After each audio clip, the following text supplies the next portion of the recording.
Turkiya osmonida yana bir Eron raketasi urib tushirildi. Netanyahu Eron oliy rahnamosiga tahdid qildi. Pokiston Afg'onistonga aviazarbalar berdi. Isroil-AQSh munosabatlari yomonlashishi mumkin. Ummon va Saudiyadagi dron hujumlarida 2 kishi halok bo'ldi. Ali Xomanayning bevasi tirik ekani rasman tasdiqlandi. Endi esa bizda batafsil. Turkiya osmonida yana bir Eron raketasi urib tushirildi. 13-mart kuni Turkiyaning Adana shahridagi Injirlik harbiy havo bazasi tomonidan yo'naltirilgan va Eronga tegishli ekani da'vo qilingan 3-raketa mudofaa tizimlari tomonidan havoda yo'q qilindi. Bu haqda Cumhuriyet xabar qilgan. Qayd etilishicha, Adanada mahalliy vaqt bilan taxminan soat 3:30 atrofida ogohlantiruvchi sirena ovozi yangragan. Sirena tovushlari ortidan shahar aholisida katta vahima yuzaga kelgan. Xavfsizlik manbalarining ma'lum qilishicha, Erondan uchirilgan 3-raketa havoda yo'q qilingan. Turkiya Mudofaa vazirligi holat yuzasidan bayonot berdi. Unda aytilishicha, 3-raketa ham Eron hududidan otilgan va Sharqiy O'rta Yer dengizida joylashgan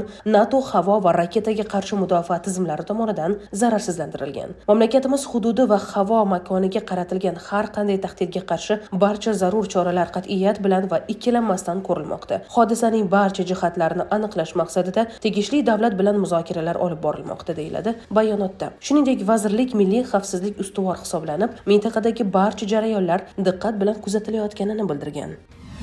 Netanyahu Eron oliy rahnamosiga tahdid qildi. Reuters xabariga ko'ra, Isroil bosh vaziri Benyamin Netanyahu Eronning yangi oliy rahnamosi Mojtaba Xomanayning o'ldirish bilan tahdid qilgan. Urush boshlangandan buyon birinchi matbuot anjumanini o'tkazgan Netanyahu deyarli 2 haftalik bombardimonlardan so'ng Eron endi avvalgidek emasligini aytdi va Islom inqilobi qo'riqchilari korpusi va Basish yarim harbiy kuchlariga zarba berilganini aytdi. Netanyahudan Eronning yangi oliy rahnamosi va Hizbulloh yetakchisiga qarshi qanday choralar ko'rilishi haqida so'ralgan. Men terrorchi tashkilot rahbarlaridan birortasiga ham hayot sug'urtasi polisini bermagan bo'lardim. Bu yerda nimalarni rejalashtirayotganimiz yoki nima qilmoqchi ekanimiz haqida aniq hisobot berish niyatim yo'q, deya javob berdi Netanyahu. Isroil Eronga hujumdan maqsad Tehronning yadroviy va ballistik raketa dasturlari tufayli yuzaga kelayotgan ekzistensial tahdidni bartaraf etish ekanini ma'lum qilgan. Shuningdek, eronliklarni qo'zg'olonga undash orqali hukumat qulatishga chaqirgan. Shuningdek, biz qanday choralar ko'rayotganimizni batafsil aytmayman. Biz rejimni ag'darish uchun optimal sharoitlarni yaratmoqdamiz. Biroq Eron xalqi rejimni ag'daradi deb to'liq ishonch bilan ayta olmasligimni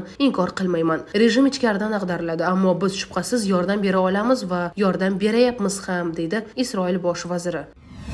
Pokiston Afg'onistonga aviazarbalar berdi. Pokiston 13-mart kuni Afg'oniston poytaxti va 3 viloyatni o'qqa tutdi. Bu haqda Tolibon matbuot kotibi Zabihulloh Muhojidga tayanib HT Subh Daily xabar bergan. Ma'lum qilinishicha, tinch aholi uylari ham hujumga uchragan. Halok bo'lganlar orasida ayollar va bolalar borligi aytilmoqda. Pokiston samolyotlari Qandahor aeroporti yaqinidagi Kam Air xususiy aviakompaniyasiga qarashli yong'in omborlariga ham zarba bergan. Hozircha Pokiston harbiylari yoki hukumati bu borada rasmiy izoh bermagan. Xalqaro hamjamiyat tomonlarni vazminlikka chaqirganiga qaramay, ikkala davlat ham buni e'tiborsiz qoldirmoqda. Tolibon 12-mart kuni Afg'oniston sharqida bir oilaning 4 a'zosi, jumladan 2 bola Pokiston artilleriyasi va minomyotlaridan o'q uzilishi oqibatida halok bo'lganini ma'lum qildi.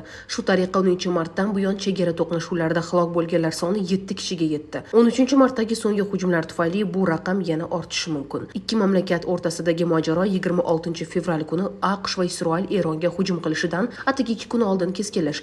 To'qnashuvlar Pokistonning Afg'oniston hududiga bergan aviazarbalaridan so'ng boshlangan. Islomobod buni Tahriki Tolibon Pokiston jangarilari uyasini yo'q qilish deb atagan va bu jangarilar Pokistonda qator hujumlarni amalga oshirib kelayotganini aytgan. Tolibon esa Afg'onistonga qilingan hujumlarni suverenitetni buzish deb baholagan va hujum javoblari uyushtirilgan. Islomobod Tolibon hukumatini Tahriki Tolibon Pokiston jangarilariga boshpana berishda ayblaydi. Tolibon esa bu Pokistonning ichki muammosi ekanini aytib, ayblovlarni rad etib kelmoqda. Birlashgan Millatlar Tashkilotining Afg'onistondagi missiyasi ma'lumotiga ko'ra, 26-fevraldan 5-martga qadar Pokiston harbiy operatsiyalari oqibatida 56 nafar tinch aholi, jumladan 24 bola halok bo'lgan. Pokiston rasmiylari so'nggi to'qnashuvlarda taxminan 12 nafar askari halok bo'lgani va 27 nafari yaralanganini tasdiqlagan. Tolibon esa 150 dan ortiq pokistonlik harbiyni o'ldirganini da'vo qilgan. To'qnashuvlar sabab taxminan 115 ming kishi o'z uyini tark etishga majbur bo'lgan.